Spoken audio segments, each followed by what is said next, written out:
জাতীয় নাগরিক কমিটি ও বৈষম্য বিরোধী ছাত্র আন্দোলনের নেতৃত্বে নতুন রাজনৈতিক দলের আত্মপ্রকাশ হতে পারে আগামী 24 ফেব্রুয়ারি।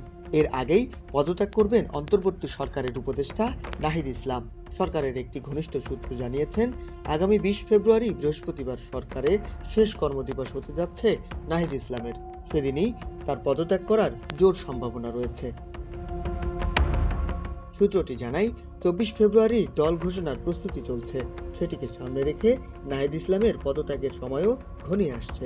আগামী 20 ফেব্রুয়ারি তার শেষ কর্মদিবস হওয়ার সম্ভাবনা বেশি। এর আগে আগামীকাল বুধবার প্রেস ইনস্টিটিউট বাংলাদেশের উদ্যোগে তারুণ্যের উৎসব 2025-এর সমাপনী অনুষ্ঠানে তিনি অংশগ্রহণ করবেন বলে জানা গেছে।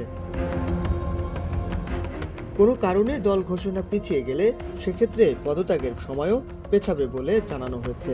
মন্ত্রণালয় ছেড়ে নাহিদ ইসলাম জনতার কাতারে নেমে এসে শিগগিরই নতুন দলের দায়িত্ব নেবেন বলে জানিয়েছেন জাতীয় নাগরিক কমিটির মুখ্য সংগঠক সার্জিস আলম। রোববার এক অনুষ্ঠানে তিনি বলেন, আমাদের রাজনৈতিক দল এই ফেব্রুয়ারি মাসের মধ্যেই আসছে। অভ্যুত্থানের অন্যতম সমন্বয়ক আমাদের রাজপথের সহযোদ্ধা নাহিদ ইসলাম, যিনি এই অভ্যুত্থানের ঘোষক, তাকে আমরা আহ্বান জানিয়েছি যেন পুরো বাংলাদেশকে আবার আমরা সামনের সারিতে থেকে ঐক্যবদ্ধ হতে পারি। সেই জন্য নাহিদ ইসলাম যেন ওই ক্ষমতার মন্ত্রণালয় ছেড়ে আবারও জনতার কাতারে এসে দাঁড়ান। আমাদের অনেক আশা আকাঙ্ক্ষা রয়েছে। রাজনৈতিক দলে যোগ দেওয়া ও পদত্যাগ প্রসঙ্গে নাহিদ ইসলাম গণমাধ্যমকে বলেন, আমরা যারা গণ অভ্যুত্থানে অংশগ্রহণ করেছিলাম মূলত ছাত্ররাই এটার নেতৃত্বে ছিল।